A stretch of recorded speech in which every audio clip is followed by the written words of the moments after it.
오늘 저희가 창세기 11장 31절부터 읽었습니다만은 원래 이 창세기 11장 전반부에는 어떤 사건이 하나 등장을 하냐면 바벨 사건이 등장을 합니다.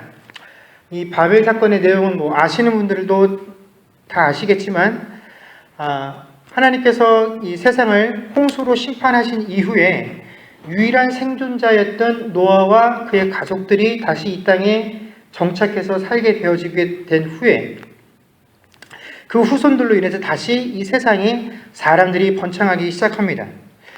여러분, 하나님이 의인이며 당대의 완전한 자라고 평가했었던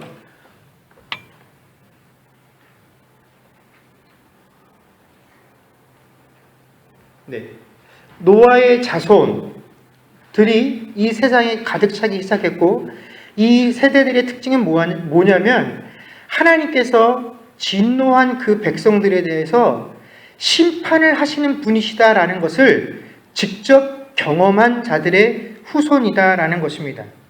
자, 그런 자들이 세상에 점점점 많아지기 시작했으니까 우리 생각에는 이 사람들이 직접 몸으로 체험을 했으니 이제는 하나님 말씀에 잘 순종하면서 그 하나님 말씀만 따라서 살겠구나 싶었지만, 이 아담과 하와의 범죄 이후로 그 본성이 악해진 타락한 이 인류는 그러한 심판을 경험한 후에도 또다시 시간이 흐르고 나니까 어떻게 합니까? 하나님의 통치를 거절하게 되고 자기들 스스로 자신의 운명을 개척하고 책임지려고 하는 그런 행태들을 보이기 시작합니다.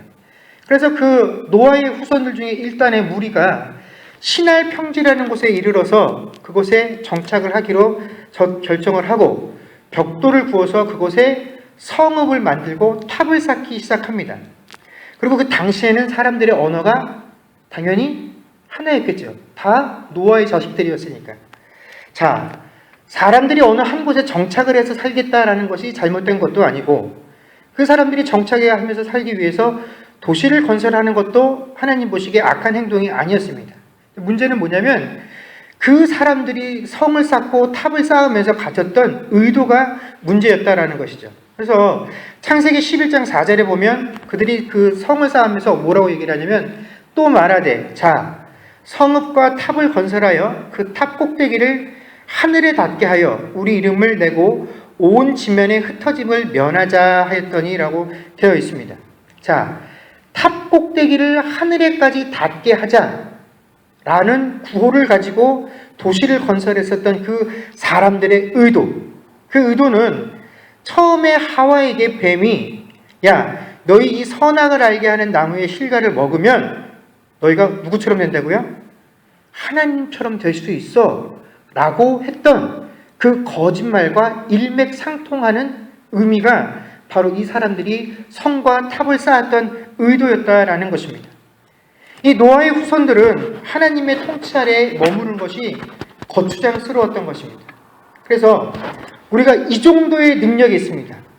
하나님에게 필적할 만한 능력이 있으니 하나님이 없어도 저희는 이 세상을 살아가는데 큰 어려움이 없습니다. 저희에 대해서 관심 좀 줄여주세요 라고 하는 의도가 그들이 성과 탑을 쌓았던 의도였다라는 것입니다. 그래서 하나님께서 그들의 행사를 보시고 어떻게 하십니까?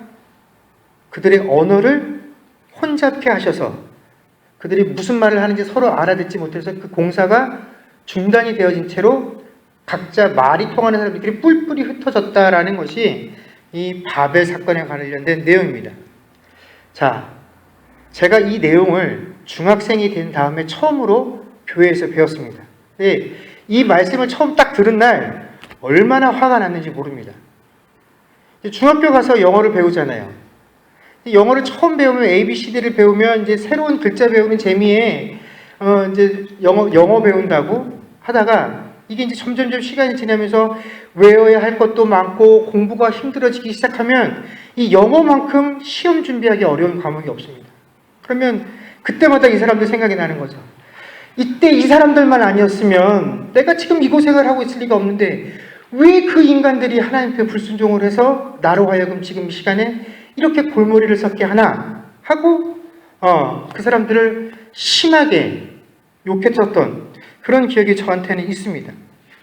자, 제가 아브라함 이야기를 시작을 하면서 왜 바벨 사건에 대해서 시작을 했느냐 하면 여기에는 이유가 있습니다.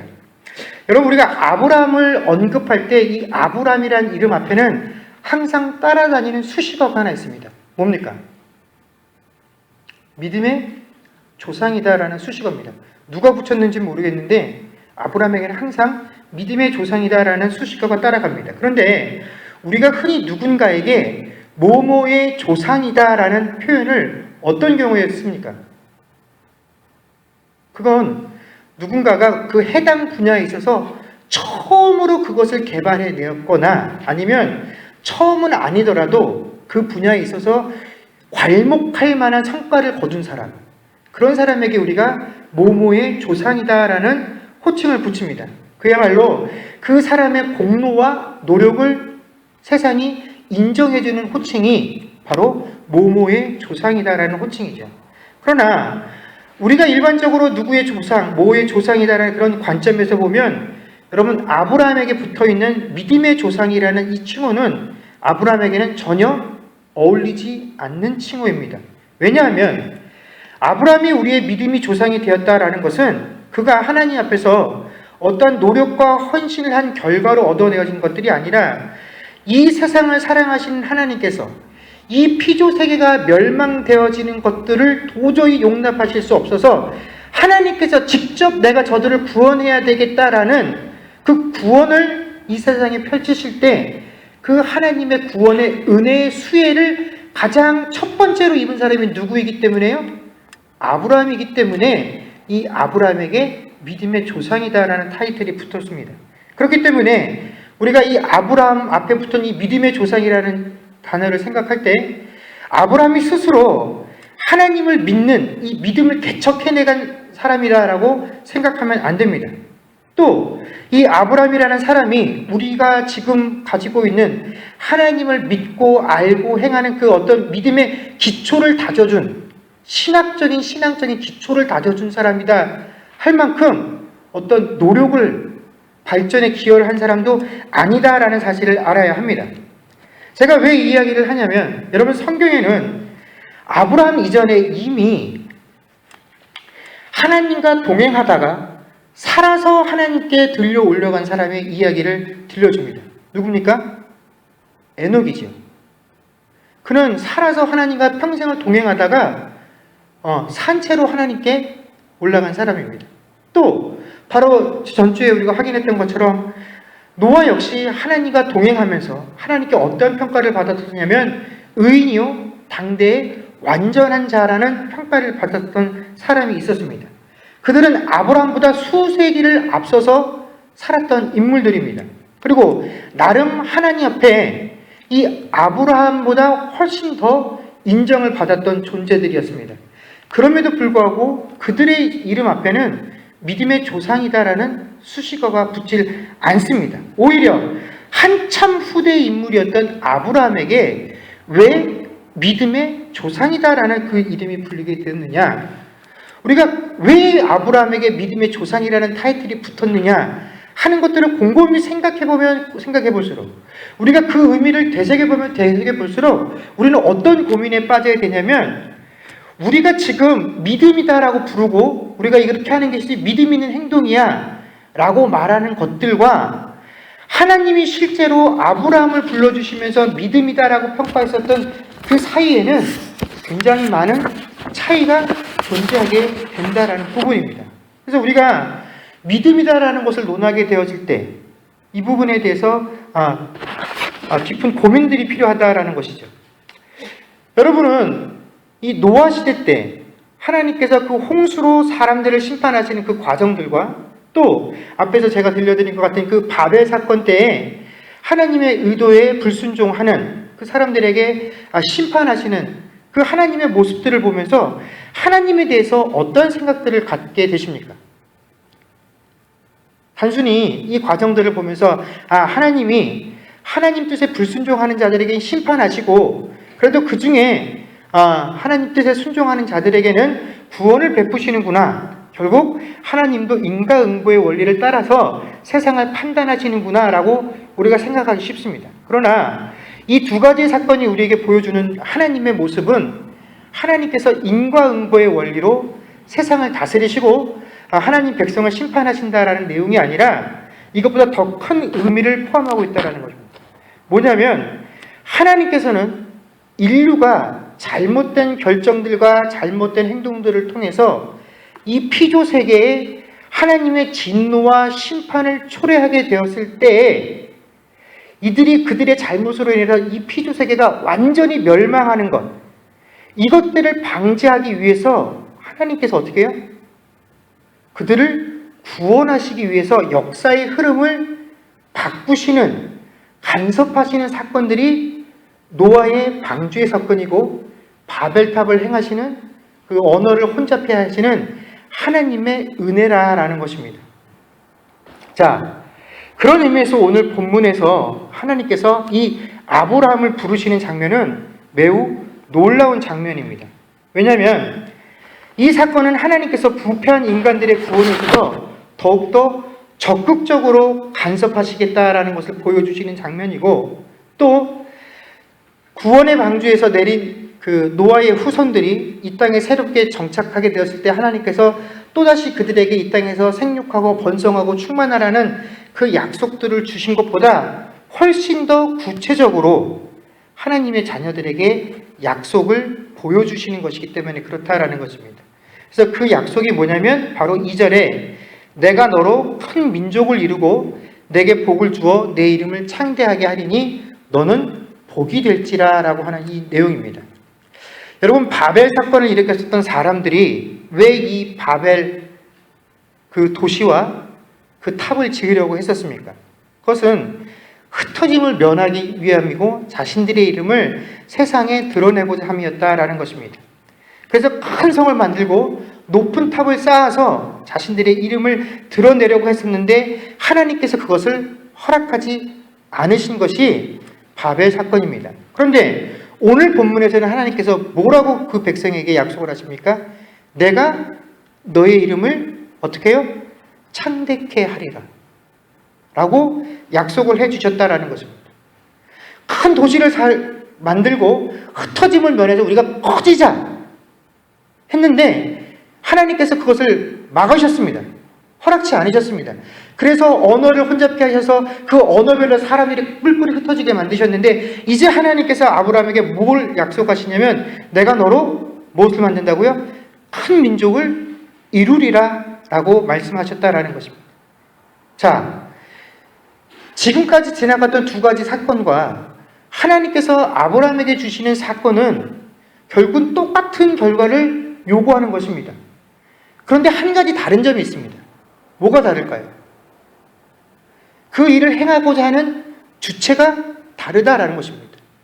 노아와 바벨의 사건은 그 일을 누가 하려고 했었습니까? 사람이 스스로 하려고 했었으나 이제는 그 사람이 하려고 했었던 일을 하나님께서 어떻게 해요?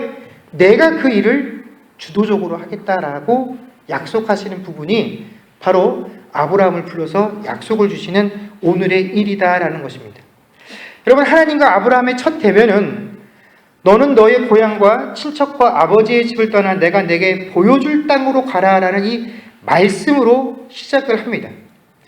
우리는 흔히 믿음이라는 것을 어떻게 생각을 하냐면 사람이 어떤 믿음의 대상으로 삼고 있는 그 대상을 향해서 굳건한 의지와 확신을 가지고 있는 것을 믿음이다라고 생각할 때가 많이 있습니다. 그래서 어떠한 어려움이 오고 어떤 핍박이 와도 내가 흔들리지 않아야 돼. 내가 요동치면 안 돼. 라고 생각들을 합니다. 그러나 성경이 말하는 믿음은 인간의 자기 확신이 아닙니다. 그 대상을 향한 강한 신념을 의미하는 것도 아니고 긍정적인 사고도 아니며 또 내가 좀 어떻게 뭔가 마음이 허전한데 이 세상에 어떤 이 허전함을 달래줄 뭔가 절대자가 있지 않나? 그런 절대자를 좀 만나서 내 이 어떤 허무한 내 이 삶을 좀 채웠으면 좋겠어 하는 절대자를 간급해하는 그런 심령이 믿음으로 발전하는 것도 아니다라는 것입니다. 이런 것은 하나님께서 말씀하시는 믿음과는 아무런 관련이 없다라는 것입니다. 성경이 말하는 믿음은 오직 하나님의 말씀을 듣는 사건에 그 뿌리를 두고 있는 것이 바로 믿음이다라는 것입니다. 그런데 하나님의 말씀을 듣는다라는 것이 이게 무슨 어떤 환청이나 환상을 통해서 직접적으로 계시를 받았다라는 그런 사건을 의미하는 것이 아닙니다. 그런 경우도 있겠으나 하나님의 음성을 들어야 한다라는 것은 하나님께서 그 피조물을 찾아오셔서 하나님께서 그 피조물에게 내가 어떠한 존재라는 것을 노출시키시는 것, 내가 너를 사랑한단다 하고 1대1로 만나주시는 사건이 필요하다는 것이 바로 하나님의 말씀을 듣는 그 사건이다라는 것입니다. 이렇게 해서 하나님의 말씀을 듣는 사건이 일어나지 않았다면 믿음으로 사는 일은 결코 일어날 수 없다라는 것입니다. 물론 예수를 믿지 않고 신앙생활을 하지 않는 사람들 중에도 인격이 훌륭하신 분들이 있습니다. 교회 다니는 사람들보다 훨씬 세상을 바르고 훌륭하게 살 수 있습니다. 그러나 분명한 것은 하나님의 음성을 듣지 않고 하나님께서 그 사람에게 자기 자신을 보여주지 아니하시면 그 사람은 믿음의 생활은 결코 할 수 없다라는 것이 바로 하나님께서 오늘 아브라함을 만나주시는 그 사건을 통해서 우리에게 보여주시는 믿음의 모습이다라는 것입니다. 그래서 우리는 언제나 이 하나님께서 우리를 찾아오셔서 우리의 심령을 건드려 주시고 우리가 그것에 반응을 한 후에야 하나님께서 나를 사랑하셔서 이러이러한 일들을 행하셨고 내가 그것을 다 깨달은 후에야 뭐라고 고백하는 겁니까? 비로소 내가 예수를 믿고 구원받았다라는 사실을 고백하게 되어지는 것이지, 그래서 그것이 믿음이다라는 사실을 깨닫게 되어지는 것이지, 우리가 먼저 하나님을 찾고자 하는 어떤 의지나 신념을 가지고 하나님께 나아가는 일은 결코 있을 수 없다라는 것입니다. 그래서 하나님께서 우리에게 주시는 믿음은 뭐냐면 은총이고 선물이다라는 것입니다. 그래서 사도 바울은 에베소서 2장 8절에 너희는 그 은혜에 의하여 믿음으로 말미암아 구원을 받았으니 이것은 너희에게서 난 것이 아니요 하나님의 선물이다라고 말씀하신 것입니다. 여러분, 이렇게 믿음이라는 것이 하나님께서 우리에게 전적으로 주신 것이다라고 한다면 과연 그 믿음의 내용, 그 부르심의 내용은 과연 무엇이겠습니까? 1절에 보면 너의 고향과 친척과 아버지의 집을 떠나 내가 내게 보여줄 땅으로 가라라고 하는 것이 바로 하나님께서 우리를 부르시는 내용, 그 믿음의 내용이다라는 것입니다. 이 1절의 말씀은 단순히 지금까지 네가 살아왔던 그 삶의 자리를 떠나라라는 이주의 명령이 아니라 지금까지 우리가 익숙하게 살아왔던 내 삶을 지탱했었던 그 삶의 체계와 삶의 양식들을 떠나라라는 요구입니다. 여러분, 아브라함이 지금까지 살아왔던 그 삶의 체계는 바벨 사건 이후에 노아가 그 방주에서 내린 이후에 그 체계를 따라서 살았던 사람들, 그 사람들이 가지고 있었던 삶의 체계다라는 것입니다. 그래서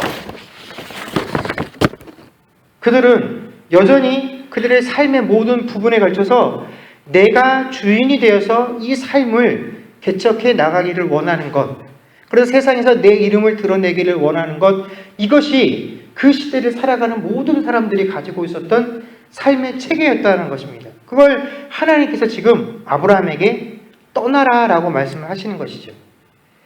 여러분, 우리는 이미 하나님의 은혜로 구원함을 입은 자들입니다. 그렇죠? 그렇죠? 예. 자, 그렇다면 이미 우리가 구원을 받아서 하나님 나라를 보장받은 사람들인데, 그런 여러분들은 왜 이 땅에 살면서 이렇게 열심히 신앙생활을 하십니까? 예?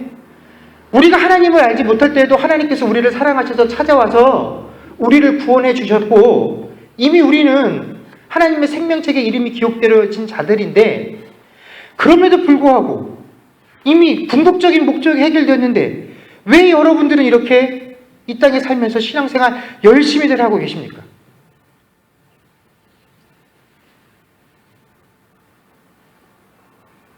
예? 왜 새벽 새벽마다 남들 다 잘 때 나와서 새벽기도 열심히 하시고 왜 그렇게 신앙생활을 하고 계시냐 이겁니다. 이유는 한 가지죠. 이 땅에 사는 동안에 뭡니까? 평안하고 성공을 바라기 때문에 우리가 신앙생활 열심히 하는 겁니다. 나쁜 뜻으로 받아들이지 마십시오. 이게 나쁜 뜻으로 말하는 게 아니라 여러분 우리가 그 사실을 알고 하나님을 믿는 신앙생활을 하는데 여러분 우리가 하나님을 믿는다라고 신앙생활을 하면서 우리가 그 하나님을 위한 신앙생활 우리가 하루에 몇 분이나 그 시간들을 보내고 있습니까? 하나님이 주인이 되어서 내 삶을 컨트롤하고 예배를 드리거나 어떤 신앙에 관련된 모든 행위를 하는 그 시간들이 과연 하루 중에 몇 분이나 되어집니까? 솔직히 얼마 되지 않습니다. 우리는 내 삶에 밀접한 그 삶의 영역들을 하나님께 의뢰하고 거기서 뭔가 결말이 있게 해달라고 열매가 있게 해달라고 하는 것으로 우리 신앙생활의 대부분을 보내고 있습니다. 어쩔 수 없이 우리 신앙생활의 대부분은 그런 것들로 채워져 있다는 것입니다. 그래서 우리가 생각하는 믿음의 내용이라는 것이 이제 어쩔 수 없이 이 땅을 살아가면서 우리의 성공, 이 세상에서 풍성한 삶을 사는 것들과 밀접한 관련이 되어졌다는 것입니다. 그래서 교회가 무슨 비전이니 소명이니 뭐 열매를 맺는 삶이니 그럴싸한 종교적 수식어들을 아무리 갖다 붙여도 결국은 뭡니까? 교회 안이든지 내 개인적인 삶이든지 그 안에 세상적인 요소들을 더 풍성하게 채워달라는 것이지 하나님을 풍성하게 채워달라는 그런 것들은 솔직히 별로 없습니다. 그러나 하나님께서는 우리는 그것이 믿음의 내용이다라고 생각을 하고 그것으로 믿음 생활을 다 하고 있는데 그런 우리의 바램, 우리가 믿고 있는 이유와 반대로 그 모든 것들을 어떻게 하라고요? 다 떠나라 라고 하는 것이 하나님께서 우리에게 부르시는 믿음의 실제적인 내용이다라는 것입니다. 그러니까 우리가 신앙생활 한다고 하면서 자꾸 하나님 그거 주세요라고 붙잡고 뭔가 나를 위해서 하고 있다라고 한다면 뭐 하는 겁니까? 사실은 하나님께서 원하시는 그 믿음의 내용들과 점점점 멀어지고 있는 것들입니다. 하나님께서는 우리에게 뭘 요구하신다고요? 네가 그렇게 붙잡고 싶어하는 것들을 자꾸 버리는 것이 내가 원하는 믿음의 내용이야 라고 말씀을 하신다라는 것입니다. 하나님께서 아브라함에게 또 이 시대를 살아가고 있는 우리들에게 약속한 것들은 여러분 우리들이 생각하는 것과는 다른 것들입니다. 하나님께서는 우리에게 보여주실 땅 그곳으로 그 여정으로 우리를 초대하신 것입니다. 하나님께서 보여주실 그 땅을 나와 함께 가기 위해서 지금 네가 가지고 있는 모든 것들을 버리라고 요구하는 것이 하나님께서 우리에게 요구하시는 믿음의 내용이다라는 것이죠. 그런데 이게 정말 어려운 일입니다.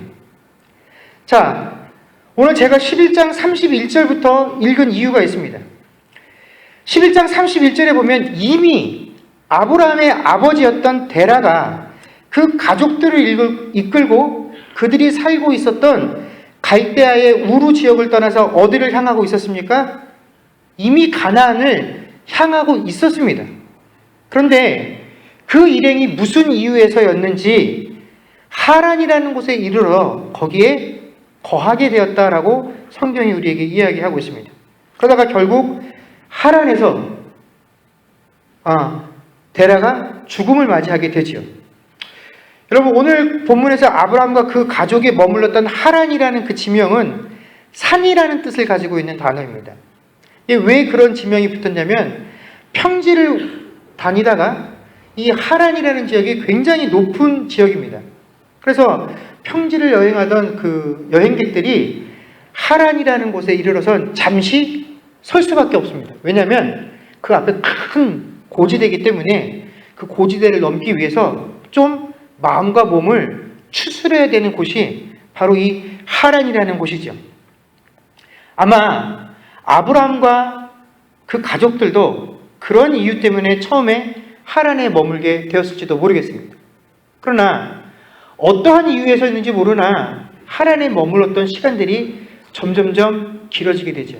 그래서 데라와 그의 가족들이 그곳에 머물렀던 것을 잠시 유하는 것이 아니라 거했다라고 성경이 이야기를 합니다. 아예 여기서 뿌리를 내리겠다라고 정착을 했었던 것이죠. 그런데 또 한 가지 우리가 하란이라는 곳에 대해서 생각해 볼 것이 뭐냐면, 이 하란이라는 곳은요, 갈대아 지방으로 대표되어지는 그 메소포타미아 문명의 가장 끝자락에 있는 도시입니다. 그러니까 이 하란까지만 문명이 제대로, 모든 편의시설이 제대로 갖추어진 그야말로 사람이 살만한 곳이었고, 이제 이 하란을 넘어서게 되면 정말로 어떻게 되는 겁니까? 되돌아오는 것도 힘든 그런 곳으로 떠나게 되어지는 곳이 하란이라는 곳이 가지고 있었던 특징입니다. 그러니까 지금 이 데라와 그의 가족들, 아브라함을 포함해서 그들은 뭡니까? 하나님께서 포기하라고 하신 그것들, 너희 본토와 친척과 아비집을 떠나야 되는데 그 포기하라고 하신 것들의 가장 끝자락에 와서 서 있는 것입니다. 처음에 그 명령을 받고 내가 여기까지는 밀려서 왔는데 이제 여기서 벗어나면 다시는 이 자리로 돌아올 수 없는 그 끝자락에 지금 데라와 그의 가족들이 도달하게 되었고, 그곳에서 그들은 심각한 도전을 받게 되는 것입니다. 야, 내가 이제 진짜로 여기를 벗어나게 되면 다시는 그 이전의 삶, 내가 의지하고 내가 사랑하고 내가 좋아했던 그것들로 되돌릴 수가 없기에 쉽게 이 선을 넘어가지 못하고 있는 것이 바로 하란이라는 도시가 가지고 있는 운명이었다라는 것입니다. 그런데 바로 그곳에서 아버지 데라가 죽고 난 이후에도 아브라함은 여전히 하란에 머물러 있었죠. 그때 하나님께서 아브라함에게 이르시는 내용이 뭡니까? 아버지의 집을 떠나 내가 너에게 보여줄 땅으로 가라라는 명령을 주신 것입니다. 그리고 2절과 3절의 명령을 계속 주시죠. 그랬더니 아브라함이 어떻게 합니까? 4절에 아브라함은 여호와의 말씀을 따라갔고 라고 성경이 가르쳐주고 있습니다. 여러분, 아브라함은 목적지를 따라서 간 것이 아니라 무엇을 따라갔다고요? 여호와의 말씀을 따라갔다라고 되어 있습니다. 그러면 말씀을 따라간다라는 것이 도대체 무엇을 의미하느냐? 그것이 어떤 의미를 포함하고 있는지를 짐작케 하는 표현이 바로 5절입니다. 아브라함이 그의 아내 사레와 조카 롯과 하란에서 모은 모든 소유와 얻은 사람들을 이끌고 가나안 땅으로 가려고 떠나서 어떻게 해요? 마침내 가나안 땅에 들어갔더라. 여러분, 오늘 본문에는 아브라함이 그 일행들을 이끌고 가나안 땅으로 들어가는 그 여정들에 대해서 구구절절 세세히 우리에게 설명해 주고 있지 않습니다. 그러나 우리는 이 마침내라는 단어 하나만으로도 아브라함이 가나안 땅에 들어가기까지 그 여정이 어떠했을지 짐작을 할 수가 있습니다. 여러분, 우리가 쉽게 뒷동산 같은 데 올라가는 걸 마침내 내가 뒷동산에 올랐다라고 표현을 합니까? 안 하죠. 마침내라는 것은 그만큼 어렵고 힘든 과정들을 통과해서 도달했을 때에 쓸 수 있는 단어가 마침내라는 것입니다. 아마 이 가나안 땅에 도착하기 전까지 아브라함은 수없이 많은 유혹거리들과 싸웠을 것입니다. 지금 당장 여기서 포기하고 원래 삶으로 돌아가고 싶은 수많은 유혹들이 있었으나 그것들을 넘어서 마침내 가나안 땅에 들어왔다라는 것이죠. 여러분, 우리가 흔히 이 가나안 땅을 젖과 꿀이 흐르는 땅이다라고 표현을 합니다. 여러분, 왜 가나안이 젖과 꿀이 흐르는 땅인 줄 아십니까? 실제로 이 가나안에는 굉장히 척박한 땅입니다.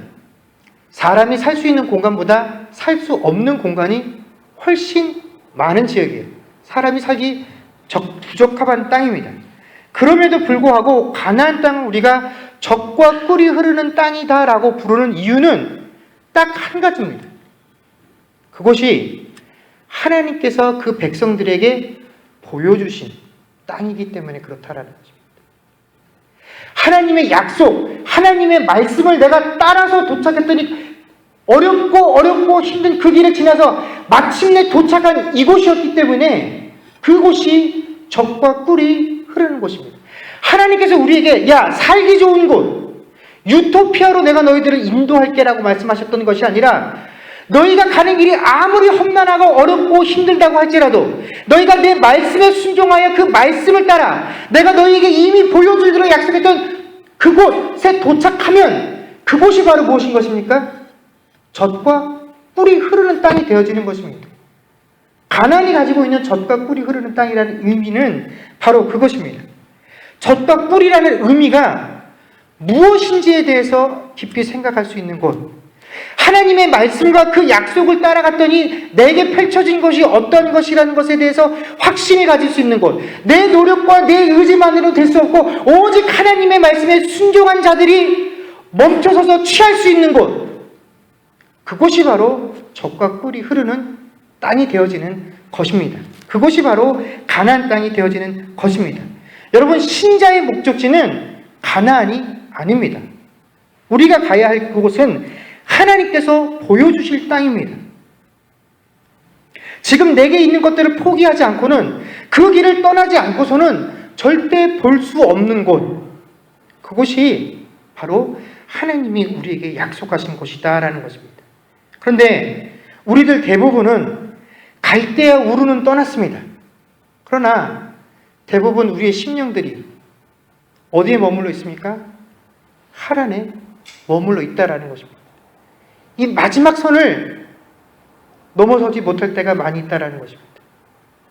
이것까지는 내가 포기하고 여기까지는 왔으나 이것을 완전히 포기하고 오직 그 약속 하나만을 붙잡고 목적지도 없는 보여줄 그 땅으로 발을 내딛는 것이 결코 쉽지 않다라는 것입니다. 여러분, 우리는 하란 땅에 머물고 있으면서도 목적지를 알고 있다라고 스스로 생각을 하고 있습니다. 그래서 지금은 아니지만 내가 언젠가는 그곳에 도달할 수 있다라고, 내가 마음만 먹으면 그 일을 할 수 있다라고 생각들을 합니다. 그러나 그렇게 생각하고 있는 그 순간 이미 우리는 목적지를 잃어버린 자들입니다. 우리가 어디로 가야 할지를 모르기 때문에 그런 말을 하고 있는 겁니다. 우리에게 정해진 목적지는 없습니다. 우리는 순간순간 하나님께서 우리에게 보여주실 그 땅에 도달하기 위해서 하나님께서 인도하시는 그 길을 밟고 지나가는 자들이다라는 것입니다. 여러분, 하나님께서 보여주실 땅, 그 땅을 보기 위해 매일매일의 삶이 그 말씀을 따라가는 삶이 되어지는, 그리고 그 길이 아무리 어렵고 힘들어서 마침내 그곳에 도달했다라고 불리울 만큼 힘든 길이라고 할지라도 오직 주신 그 약속을 붙잡고 말씀을 따라가는 삶이 되어지는 저와 여러분들이 되어질 수 있기를 주의 이름으로 간절히 축원합니다. 기도하겠습니다.